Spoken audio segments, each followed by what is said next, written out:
Je voudrais dire une troisième chose préliminaire. Mon ami Eric a parlé tout à l'heure de Kasem Radchavi.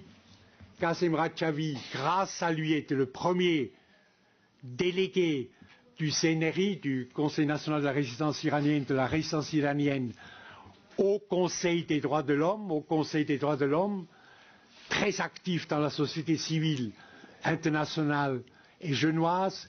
Grâce à Kasem Radchavi et ensuite ceux qui l'ont succédé, le contact n'a jamais été rompu avec le Conseil des droits de l'homme et l'ONU a toujours été tenue au courant formidablement, avec précision, intelligence, par le CNRI. Je parle de Kasem Radchavi parce qu'il a été assassiné dans ce village, quelques dizaines de kilomètres d'ici, à Tané, par les tueurs de Téhéran, impunis, restés impunis jusqu'à ce jour, avril 1999, et je ne peux pas parler devant un auditoire comme celui-là sans honorer le travail et la mémoire de cet homme tout à fait extraordinaire et qui lui aussi a payé de sa vie, qui était Kasem Radchavi, pour rendre public les crimes des mollahs. Je voudrais,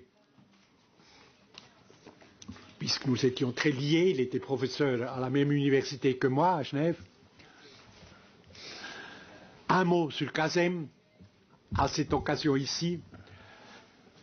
J'ai discuté assez longtemps avec un de mes collègues au Conseil national qui s'appelait M. Lebas, qui était conseiller d'État chargé de la justice et de la police du canton de Vaud.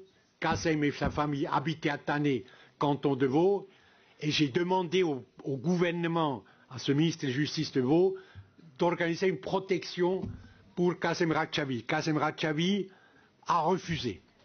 Le gouvernement vaudois a dit oui, qu'ils viennent nous voir, on va organiser une surveillance, une protection policière à Tané, enfin dans sa région où il habite. Et Kasem a dit jamais. J'ai dit tu es fou, pourquoi? Tu sais que tu es menacé. Il m'a dit mes camarades n'ont pas de protection. Nulle part au monde, je n'aurai pas. Et il en est mort. Ça, c'est l'héritage des héros de 88.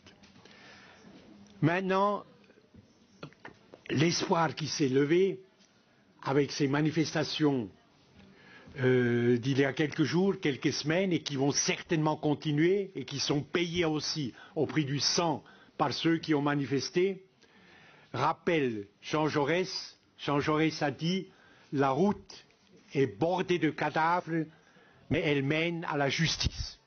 Donc ce qui se passe aujourd'hui en Iran révèle une formidable espérance, puisqu'encore une fois, et je termine là les remarques préliminaires, encore une fois, l'héritage, l'exemple, le martyre, le sacrifice des héros et héroïnes de 88 est réincarné dans la jeune génération qui se lève aujourd'hui pour les mêmes valeurs, démocratie, indépendance, liberté en Iran.